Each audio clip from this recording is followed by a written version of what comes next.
ஒருத்தருக்கு ஒருத்தர் என்ன பிரச்சனைனாலுமே ஒரு ஸ்டாண்ட் எடுத்து வந்து நிப்பாங்க. ஒரு லவ் இருந்தது, ஒரு அன்பு இருந்தது. அந்த விஷயங்கள்லாம் எனக்கு ரொம்ப பிடிச்சிருந்தது.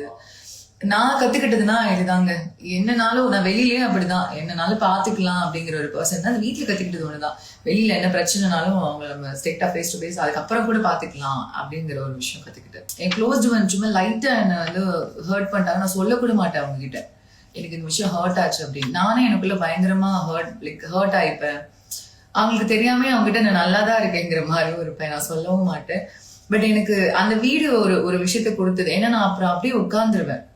அங்க ஒரு எமோஷன்ஸ் இருக்குல்ல, அந்த எமோஷன்ஸ் எந்த சைடு போனாலும் ரொம்ப கேரி ஃபார்வர்டா எடுத்துட்டு போகும். நீங்க ஜாலியா இருக்கீங்கன்னா டு த எக்ஸ்ட்ரீமா எடுத்துட்டு போகும். சேடா இருக்கீங்கன்னா ரொம்ப சேடா எடுத்துட்டு போகும்.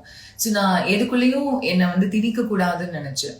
It's okay, come on, it's okay, fine. எல்லா இடத்துலயும் எந்திரிச்சு நிக்கணும், இட்ஸ் ஓகே, ஃபைன். அந்த மாதிரி மொமெண்டம் தான் இருந்தது. அது என்னோட ஃபேவரட் வந்து கிச்சன் தாங்க. கிச்சனுக்குள்ள போயிட்டேன்னா நான் உலகத்தையே மறந்துடுவேன். அந்த மாதிரி இருந்தது. என்ன ஒன்னே ஒண்ணு பார்க்கல, யார் யார் என் பின்னாடி எங்க உட்கார்ந்து பேசினாங்கிறத மட்டும் நான் பார்க்கல. அது அப்படி பின்னாடி உட்கார்ந்து பேசின விஷயங்கள் அப்படியே பின்னாடியே போயிடலாம், அதை பார்க்க வேணாம்னு முடிவு பண்ணிருக்கேன். ஏன்னா அவங்கள பார்த்துட்டேன் லைவா எல்லாத்தையும்.